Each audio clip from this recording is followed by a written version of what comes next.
called Rupi Kaur, the writer of the decade. And for those who don't know her, I feel like anyone who's on the internet probably knows, she published 2 books, Milk and Honey, and then she recently came out with The Sun and Her Flowers, which is kind of like a sequel.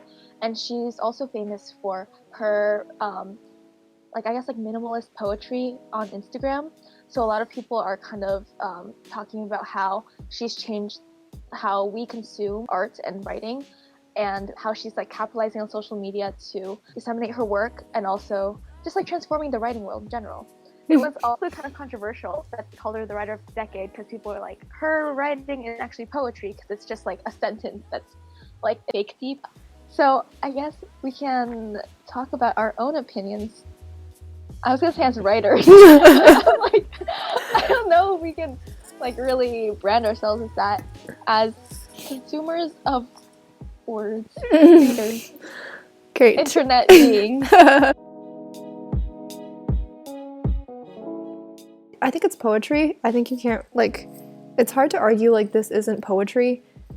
I don't know, I feel like similar like to art, it's just kind of like the intention like has a lot to do with what it's considered, and like Rupi Kaur definitely like intends to make poetry, so I think it is poetry. And like, I don't know, some of her poems are like kind of like relaxing. They're very like if vines were like poetry, like her poems are vines, similar to how like vines like encapsulate like a mood. Like I guess like Rupi Kaur kind of like encapsulates a mood. Personal thoughts on her work, I don't know, I don't really like it that much, but they're fun to make memes out of, so thank you, Rupi Kaur. Poetry should be something that causes the reader to question something, or has like a deeper meaning that makes the reader think.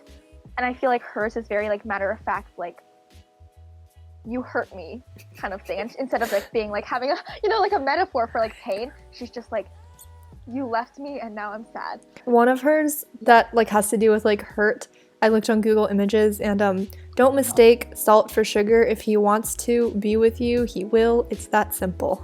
Yeah, so I don't want to be like a gatekeeper for poetry, Like, I don't want to be like, this sucks, because you always hear about these like poets who, or like artists who were appreciated during their time, and then like decades later they're like, people just didn't see their vision. I think a lot of them read as quotes more so than like poems. Like, she has one that says, "We are all born so beautiful. The greatest tragedy is being convinced we are not," which just sounds like a quote from like, I don't know, Winston Churchill or something. But probably not him, but somebody. It really reminds me of like Tumblr 2012. They're like those quotes that they would put on like faded pictures of like roses with like Lana Del Rey in the background. But also at the same time, like, she is wildly successful, and I admire that. Like, I feel like she really has like thought of like, how do young people like to read things now? Maybe we're just like lazy readers now, Like, we just want something like I can relate, and then we like share it. Like, we can only read poems that are like 4 lines long and like very simple to read. Do you think that we want to read like shorter, easier to like consume poems because like social media has shortened our attention spans? Yeah, I definitely don't think we have like the patience anymore to read like long form, like long form journalism. And like, if you want to talk about like long form poems, which I guess would be like epics, like who reads epics anymore? Like, no one. I also feel like the social media aspect, because it's like such a short poem, so you can like put the whole, like, you can take a picture and have like the whole poem like in a picture, like if it was a super long poem, then it like wouldn't be as like Instagram friendly, and also like no one would read it, and then no one would be like, wow, this person is so intelligent and reads so much poetry. Do you think Rupi Kaur deserves the title of, quote, writer of the decade from the New Republic? I mean, I think she reflects like her decade, kind of.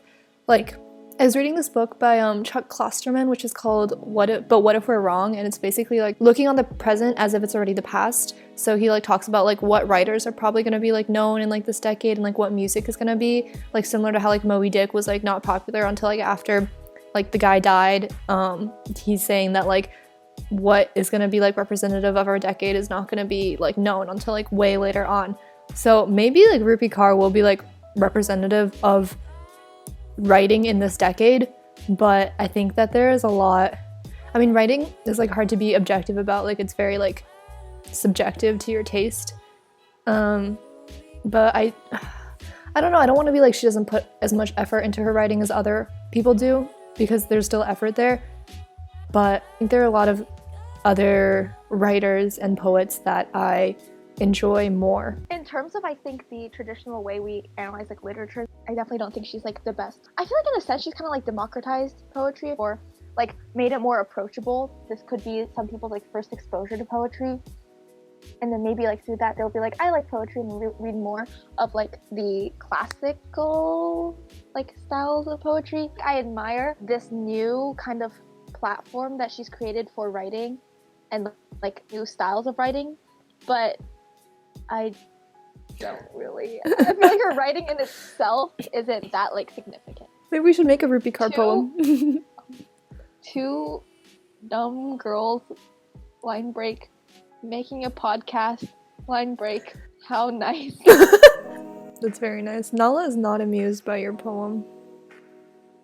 Can she even understand human words? Yes, her brain is very advanced.